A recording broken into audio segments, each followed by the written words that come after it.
Sa mahigit 2 taong ko na rito sa Australia, marami-rami na rin akong dinanas. Mga pinasok na trabahong hindi ko akalaing kakayanin ko pala. Mga problemang ininda ko nang ako lang mag-isa. At mga bagay na halos ikinasuko ko na.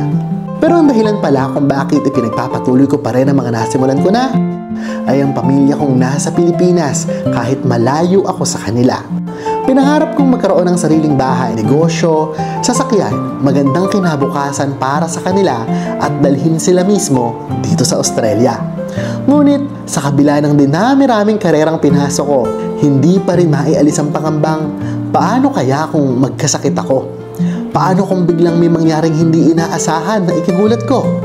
Paano na ang pamilya ko?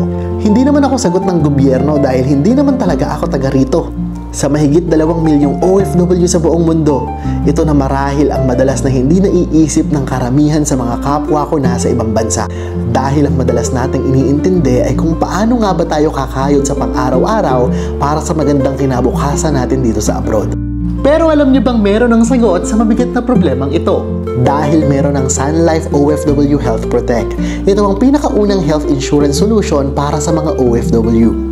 Ilan sa mga benepisyo nito ay health protection and life insurance, 24/7 teleconsultation with Pinoy healthcare professionals, annual physical exam, vaccination, cash benefits upon diagnosis of critical illness. Kahit ano pang posibleng mangyari, sagot ng Sun Life OFW Health Protect ang mga plano mo. Dahil meron itong coverage sa 100 plus critical illness, prevention and wellness benefits, additional cash benefits for treatments and recoveries, at life insurance protection.